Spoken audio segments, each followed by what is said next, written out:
তো hello guys, তোমরা সব কেমন আছো? আশা করি ভালো আছো। তো গাইস, আমাদের আমাদের নলহাটিতে আগামী কালকে হয়েছিল ওয়াকফ আন্দোলন। এই আন্দোলনে হাজার হাজার মানুষের ভিড় ছিল। হিন্দু মুসলিম ভাই ভাই, তাহলে তোমাদের অসুবিধা কোথায় ভাই? তাই এই ধর্মটা ভাঙতে চাইছে বিজেপি সরকার। তা এটা করা কি দরকার ছিল? আমার কালকের নহাটি ভিডিওটা আমার কাছে রেকর্ড আছে, তো আমি তোমাদের সরাসরি দেখাতে চাই।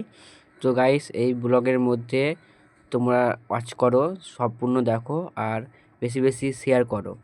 তো গাইস, কথাবার্তা ভুল হয়ে থাকে ক্ষমা করে দিও।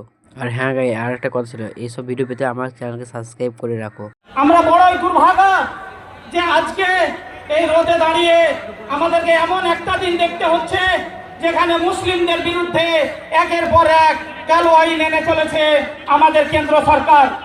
তাদেরকে জানিয়ে রাখি, মুসলিম হলো শান্তির ধর্ম। তারা জানে যে শান্তিভাবে কি করে নিজের জিনিস আদায় করে নিতে হয়।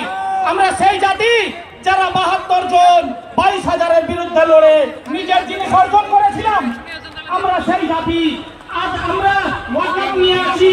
ওয়াকফ আজকে তৈরি হয়নি, ওয়াকফ তৈরি হয়েছে তৃতীয় খলিফা হযরত উসমান গনি রাদিয়াল্লাহু তাআলা আনহুর আমল থেকে।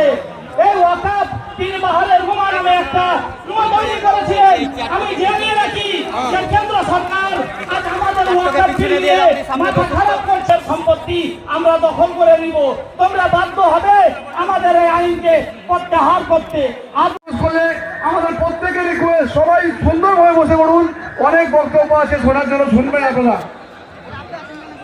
যাই হোক, আপনাদের আবারও অনুরোধ করব, আপনারা দয়া করে এই আমাদের মঞ্চের সামনে বসে পড়ুন এবং আমাদের এই যে আলোচনা সভা সেটি সফল করুন এবং আমাদের যে লক্ষ্য উদ্দেশ্য সেই লক্ষ্য উদ্দেশ্যকে পূরণ করি। আসুন সকলে একই সাথে মিলেমিশে কাঁধে কাঁধ মিলিয়ে আমরা এই ওয়াকফ বিরোধী আলোচনা